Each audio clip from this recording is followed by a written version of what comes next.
बिस्मिल्लाहिर्रहमानिर्रहीम अस्सलामुअलैकुम नाजरीन, मैं राना उसैर हूं। 18 मई 2026 सोमवार का दिन रात गए साइफर लीक होता है और ड्रॉप साइट वेबसाइट की तरफ से इस साइफर को लीक किया गया, जिसमें वाज़ेह तौर पर जो इमरान खान साहब जलसों में बातें करते थे वो सारी बातें मिन्ना ऑन उस साइफर में लिखी हुई थी कि अगर तरीके अदम इत्तेमाद कामयाब हो जाती है तो पाकिस्तान को सब माफ कर दिया जाएगा। लेकिन हैरानकुन तौर पर हुकूमत की खामोशी इस पर नजर आ रही है। हुकूमत खामोश है, पाकिस्तान का मेन स्ट्रीम मीडिया खामोश है, लेकिन सोशल मीडिया पर एक तूफान बरपा हुआ है। और लेकिन हुकूमत की इस पर रद्देमल आना जरूरी है ताकि ये नजर आ सके कि साइफर क्या असली लीक हुआ है या नकल लीक हुआ है। खबर क्या है कि इमरान खान साहब जो हैं उनको बैरून मुल्क मुंतकिल करने के हवाले से कि वो भी बैरून मुल्क जा रहे हैं। आखिर किस मुल्क में इमरान खान को भेजा जा रहा है? सुप्रीम कोर्ट का तारीखी फैसला, जहाज को हाई अलर्ट कर दिया गया है। इस हवाले से एक बड़ी आम खबर सामने आ रही है, वो सारी डिटेल जिक्र करके आपके सामने रखना बहुत जरूरी है। और फिर जो साइफर लीक हुआ है, साइफर को आखिर किसने लीक किया है? ये एक सवाल उठ रहा था कि साइफर तो इमरान खान के दौर में तो लीक नहीं हुआ, यह भी लीक हुआ है। ड्रॉप साइट वेबसाइट ने जनाब एक नया पिंडोरा बॉक्स खोल दिया है और साइफर लीक करने वाले का बता दिया। इस हवाले से तमाम तर डिटेल्स भी आपके सामने रखनी है, उसका हमने पोस्टमार्टम भी करना है। आगे बढ़ने से पहले आप सबसे मेरी दरख्वास्त होगी कि आपने इस चैनल को लाजमी तौर पर सब्सक्राइब करना है, बेल आइकन को जरूर प्रेस करें, कमेंट सेक्शन में अपनी राय का इजहार करें कि आप इस हवाले से अपनी क्या राय रखते हैं। नाज़रीन, साइफर लीक होता है, उसकी सारी डिटेल्स तो अपने पिछले व्लॉग में रख चुका हूं, लेकिन हुकूमत जो है वो खामोश है। और पाकिस्तान तहरीक-ए-इंसाफ ने बर वक्त एक बड़ी अहम तरीन प्रेस कॉन्फ्रेंस की है और मैं आपको कह रहा हूं कि पीटीआई की सियासी रिंग में वापसी हुई है। अब देखना ये होगा कि पाकिस्तान तहरीक-ए-इंसाफ सियासत करके किस तरह से इस मामले में सस्टेन करती है। और पीटीआई को एक ऐसा नो बॉल पर छक्का मिला है कि वो बॉल को आउट ऑफ दी आप कहें कि बाउंड्री कर दे, बल्कि वो इस चेयर से बॉल को बाहर फेंक सकती है। यानी कि पीटीआई को एक ऐसा कार्ड मिल गया है जिस पर वो एक अच्छे अच्छे जो है पत्ते, ताश के पत्ते, तुड़क के पत्ते जो है वो फेंक सकती है। तो साइफर एक मरतबा फिर से अंडर डिस्कशन है, लेकिन पाकिस्तान का main stream media Imran Khan के खिलाफ ही बोल रहे हैं, लेकिन साइफर पर बोलना तो चाहिए था। हमारी सहाफती इकदार तो इतने होने चाहिए कि आप साइफर पर तो बात करें, क्योंकि ये बड़ा एक सीक्रेट मामला भी है, बड़ा सेंसिटिव मामला भी है, लोग इस पर बात करने से कतरा भी रहे हैं। खैर, नुसरत जावेद साहब जो है उन्होंने इस हवाले से ये कहा है कि आप जो है वो जो मर्जी कर लें, साइफर जो है वो एक नॉर्मल लैंग्वेज में लिखा जाता है जो कि एक कोडिंग लैंग्वेज में होता है। और वो जो साइफर, उन्होंने कहा कि ये मैसेजेस की फॉर्म में साइफर आता है, लेकिन जो ट्रांसक्रिप्ट नजर आया है कॉपी से तो ये ओरिजिनल नहीं लग रहा है। ये नुसरत जावेद साहब ने बात की है। लेकिन आपको मैं ये बता दूं कि जो साइफर लीक हुआ है वो इंग्लिश के अंदर है, यानी कि साइफर को पहले डिकोड किया जाता है, उसको प्लेन इंग्लिश में ट्रांसलेट किया जाता है, और वो जो प्लेन इंग्लिश में ट्रांसलेट किया हुआ साइफर है वो लीक हुआ है। और इस पर जो ड्रॉप साइट की वेबसाइट है वो लिख रही है कि डी कोडेड साइफर है, यानी कि वो खुद बता रही है कि ये असल साइफर की वो जो कोडिंग लैंग्वेज है उसमें नहीं है, बल्कि जब उसको प्लेन लैंग्वेज के अंदर, इंग्लिश के अंदर जो है वो ट्रांसलेट किया गया, ये वो साइफर है। तो नुसरत जावेद साहब जो पहले बात कर रहे थे कि जो ये साइफर है ये इमरान खान ने कहानी बनाकर पेश कर दी है, तो एक बार मरतबा फिर से साबित हुआ है कि साइफर एग्जिस्ट करता है। नंबर वन, सलीम साफी साहब ने कहा था कि साइफर तो है ही नहीं, साइफर तो रंग का पीला होता है, नीला होता है, काला होता है। क्या वो सहाफत छोड़ेंगे? क्या नुसरत जावेद साहब बड़े मंचे सहाफी है, मैं उनसे इख्तलाफ कर सकता हूं, लेकिन मैं ये सवाल तो जरूर उठा सकता हूं ना कि क्या आपकी सहाफत से जो है वो जनाब निकल आएंगे। खैर, साइफर लीक कैसे हुआ, किसने लीक किया? ड्रॉप साइट की वेबसाइट पर जो लीक होता है, ड्रॉप साइट ने खुद इस पर ट्वीट कर दिया। वो कहते हैं कि the reductions next to the addressee list at the end of the cipher are significant, they point both to the source of the leak and to what was not the source.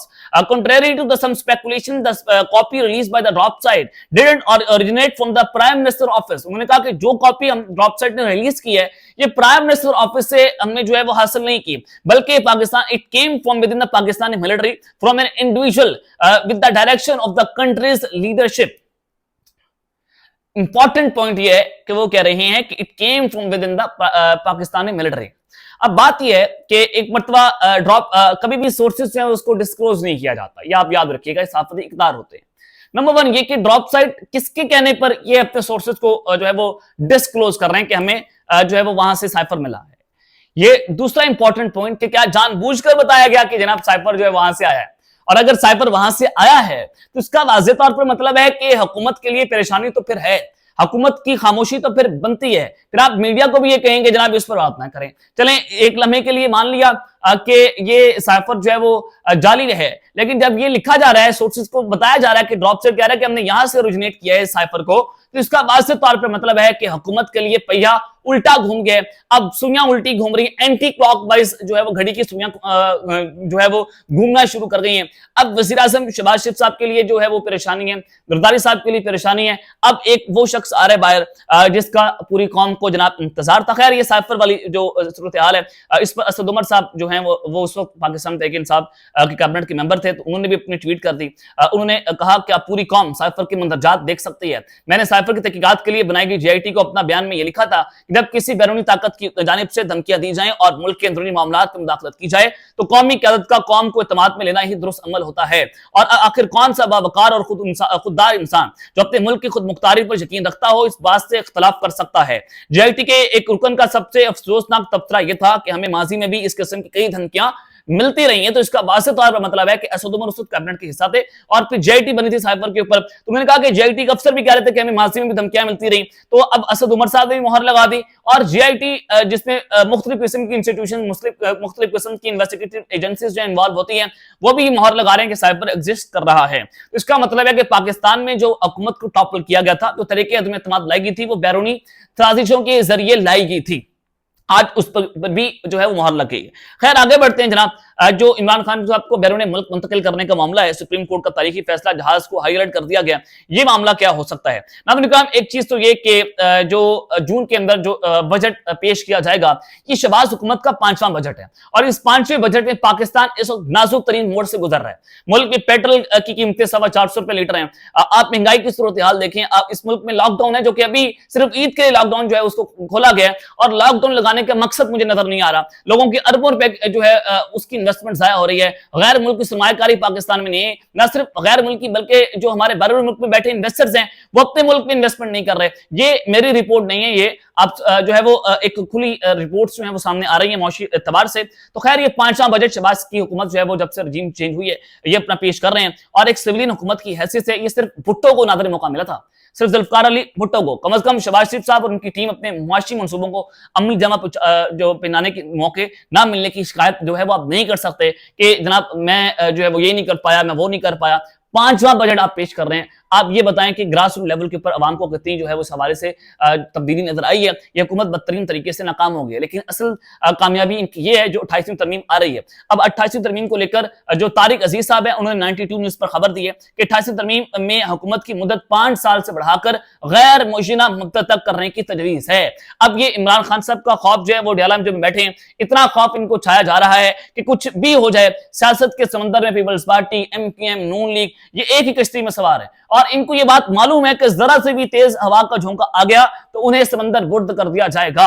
और अब ये give and take इस वजह से कर रहे हैं। जाहिर है 28वीं तरमीम जिस तरह से आ रही है, हुकूमत गिव एंड टेक करना चाहती है अपने बड़ों से। वो गिव एंड टेक ये कर रही है कि चले हमें फिर गैर मुशीना मुद्दत तक हमारी असेंबली की मुद्दत बढ़ा दें ताकि हमारे पास एटलीस्ट हमें ये कॉन्फिडेंस हो कि हम समंदर बर्द नहीं किया जाएंगे।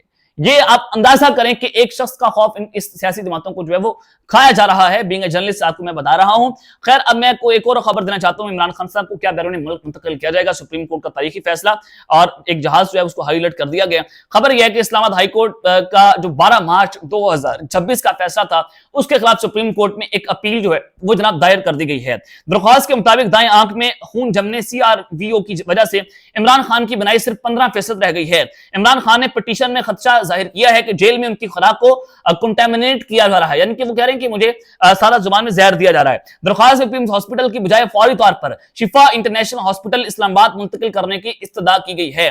पिटीशन के मुताबिक जेल हुकाम ने सुप्रीम कोर्ट में जमा करवाने वाले वकालतनामे पर इमरान खान के दस्तखत करवाने से इनकार कर दिया। दरख्वास्त मौकफ यह अपनाया गया कि मियां मोहम्मद नवाज शरीफ और आसिफ अली जरदारी के मुकाबले में इमरान खान के साथ इम्तियाजी सलूक किया जा रहा है। अब जरदारी साहब और नवाज शरीफ साहब के साथ क्या हुआ माजी में, आगे चलकर बताता हूं। इमरान खान को गुज़िश्ता कई माह से उनकी फैमिली, वकला और जाती मौलजिम डॉक्टर फैसल सुल्तान, डॉक्टर आसिम यूसुफ तक रसाई नहीं दी जा रही। दरख्वास्त में doctor Khurram Mirza, doctor Asim Yusuf, doctor Faisal Sultan और डॉक्टर समीना नियाज़ी से फौरी तिब्बी मुआयने का हुक्म देने की इस्तदा की गई है। पिटीशन के मुताबिक पाकिस्तान कैदियों के हुकूक से मुतल्लिक अक़वाम मुत्तहिदा की नेल्सन मंडेला रूल्स के खिलाफ वर्जी कर रहा है। दरख्वास्त एडवोकेट सुप्रीम कोर्ट जो है वो अजीज करामत भंडारी ने तैयार की, जो नई महदर पंजोथा के जरिए दायर की गई है। अब सुप्रीम कोर्ट में ये दरख्वास्त जो दायर की गई है, इसका वाज़ेह तौर पर मतलब है कि हुकूमत के जो गर्दन है उसके ऊपर पांव रख दिया है पीटीआई ने कि सुप्रीम कोर्ट के पास अब ये इख्तियार होगा कि अब वो कभी भी किसी भी वक्त ये फैसला दे सकते हैं कि इमरान खान को फलां हॉस्पिटल फलां तारीख तक मुंतकिल करके हमें अदालत में रिपोर्ट जमा करवाई जाए, और सुप्रीम कोर्ट से ये फैसला आने की तवक्को है। जो मुझे लग रहा है कि जिस तरह की सूरत चल रही है और साइफर की लीक होने की जो टाइमिंग्स हैं वो बड़ी इंपॉर्टेंट है।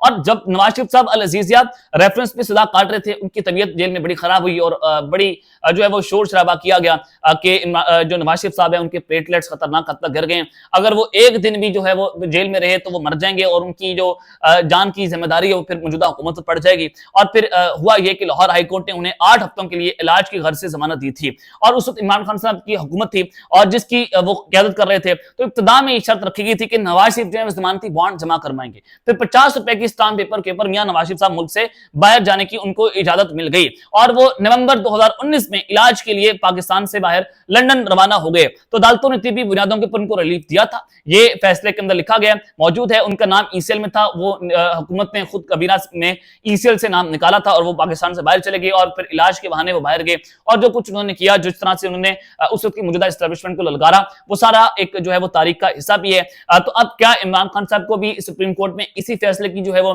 कड़ियां मिलाई जा रही हैं कि इमरान खान के जो इलाज है, उनकी आंख का जो मसला बड़ा संगीन हो गया, उनकी बनाई मुतासिर हो सकती है, तो फौरी तौर पर उनको बैरून मुल्क में भेजने की जो है वो इजाजत दी जा सकती है, जिसको लेकर इस वक्त पाकिस्तान तहरीक इंसाफ भी बहुत मुतहर्रिक हो गई है। आज एक तो सलमान अख्तर रजा साहब ने बड़ी बरवक्त प्रेस कॉन्फ्रेंस की, हालांकि पीटीआई तो आपको खामोश नजर आ रही थी सियासी मैदानों के अंदर। महमूद खान शख्सई जो है जिनके बारे में कहा जाता है कि वो बैकडोर मुज़ाकरात कर रहे हैं, आज जो भी मुतारिक हो गए, शाम को उन्होंने इजलास बुला लिया है और इजलास जो है वो इमरान खान की रिहाई पर होगा कि किस तरह से बातचीत करनी है और बहुत सी आम चीजों के ऊपर इस वक्त मुशावरत जो है वो शुरू हो गई है, क्योंकि कल मंगल है और अडयाला के बाहर भी एक अहम इजलास हो सकता है। कल विद्रोला केपी के सुहेल अफरीदी हुकूमत पर दबाव डालने के लिए अपने साथ 10,000 बंदे लाने का दावा भी कर रहे हैं। तो लग रहा है कि चीजों को बेहतरी की जाने पीटीआई ले जाना चाहती है और आज का इजलास बुलाया गया और कल पीटीआई बड़ी स्ट्रेटेजी के साथ, बड़ी जो है वो सोच गुजार के साथ जो है अडयाला जेल के बाहर अपने डेरे लगाएगी। तो अगले 24 घंटे इस हवाले से जनाब बड़े इंपॉर्टेंट हो गए हैं। अब देखते हैं कि सुप्रीम कोर्ट में जो इमरान खान की दरख्वास्त को डायरी नंबर लग गया है और अब समाअत के लिए कब मुकर्रर होती है,